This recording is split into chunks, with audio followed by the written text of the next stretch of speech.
Halo Soul Mistik, kembali dengan saya Triandoko di channel Bermain Jiwa. Di video kali ini, seperti biasa, saya akan mencoba menjawab beberapa pertanyaan yang masuk lewat kolom komentar. Pertanyaannya adalah, orang zaman dulu pelaku samadhi, orang suci, para wali, mengetahui hari kematian dirinya sendiri. Itu bagaimana Mas Tri? Mohon penjelasan atau pencerahannya, atau dibuat bahan topik yang akan datang. Matur suwun. Oke, saya akan coba jawab ini dari pengalaman perjalanan spiritual saya. Jadi begini, ketika kita semakin peka dengan intuisi kita, ada banyak informasi yang bisa kita terima. Jadi beberapa tahun yang lalu saya sudah terbiasa menggunakan intuisi, tapi intuisi ini munculnya bisa macam-macam. Bisa lewat visual, bisa lewat gambaran hidup, peristiwa, bisa lewat suara. Nah, di terakhir-terakhir ini saya menggunakan lebih pada suara karena saya merasa itu lebih nyaman. Saya seperti berkomunikasi tanpa putus meskipun saya dalam aktivitas. Nah, pada suatu ketika kejadiannya saya punya utang, saya sudah berjanji mengembalikan itu pada hari tertentu, jam tertentu ke orang yang saya pinjam uang. Beberapa waktu kemudian jatuh harinya saya harus mengembalikan.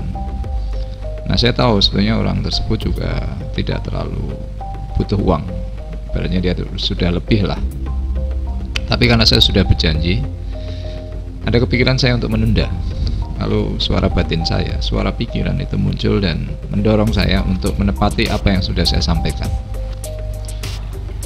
Nah, kemudian ya sudah, selama dalam perjalanan saya menuju ke tempat dia, saya itu berdoa untuk supaya apa yang saya terima lewat intuisi itu salah. Jadi intuisi itu mengatakan dengan jelas, kamu akan ke sana, kamu kembalikan. Sekalipun orang tersebut nanti mengatakan tidak harus hari itu kamu bisa bawa uang itu lagi, tapi seperti komitmenmu, apa yang kamu telah janjikan kamu penuhi saja.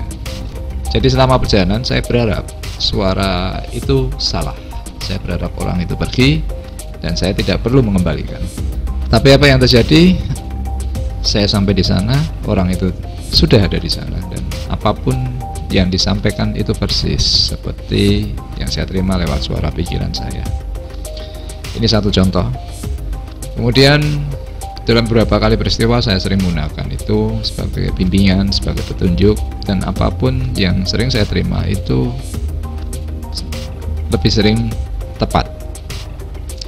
Nah, satu saat saya berpikir, berarti ketika saya mendapat informasi, misalnya saya akan mendapat kecelakaan lalu mati, berarti saya tahu dong kalau saya mati. Lalu suara batin itu mengatakan, ya demikian. Nah, seketika itu kemudian saya berubah pikiran.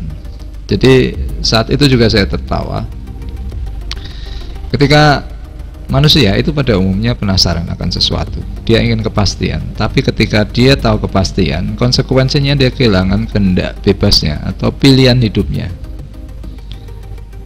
Nah, kemudian saya menyempatkan diri untuk bermeditasi khusus untuk mendapatkan pemahaman ini.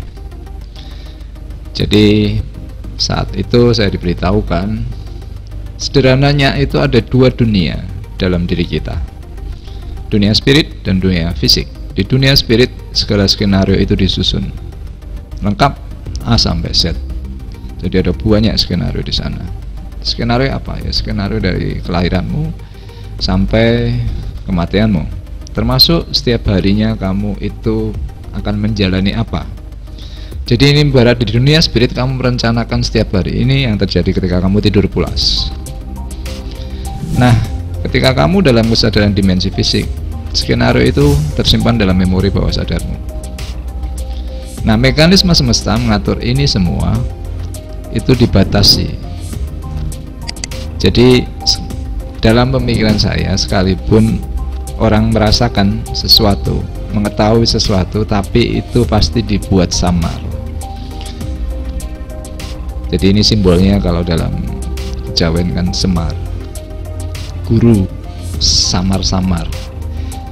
Nah, apa yang kita terima itu semakin kita sadar bahwa dimensi keberadaan kita sebenarnya dari dimensi spirit, dimensi fisikanya kendaraan kita belajar tentang kehidupan dalam wujud fisik. Maka artinya semakin kamu secara kesadaran itu kuat dalam dimensi spiritual, maka informasi yang kamu terima, yang kamu rencanakan dalam dimensi spirit itu semakin bisa lebih banyak kamu ketahui. Jadi kamu tidak perlu heran ketika orang-orang dulu yang memang lakunya kuat, pemahaman spiritualnya mumpuni, mereka tahu bahwa mereka akan berpulang. Kadang bisa berpamitan, kadang bisa menyiapkan lebih rapi, karena mereka sudah istilahnya berserah total. Mereka kehilangan kehendak bebasnya. Bagi mereka itu mereka sadari penuh, karena mereka sejatinya berasal dari dunia spirit. Oke. Nah, kemudian dalam meditasi saya kemudian belajar tentang hal ini dan saya diberi informasi. Saya meminta konfirmasi bagaimana hal ini bisa diterima dan bagaimana orang tahu tentang ajaran ini. Nah, buat kalian yang mungkin tahu, silahkan informasikan ke saya. Jadi saya mendapat informasi itu dalam tradisi spiritual di Tibetan Buddhism. Jadi Buddha di Tibet, pola pemilihan lama atau spiritual, pemimpin spiritualnya itu mereka percaya akan inkarnasi.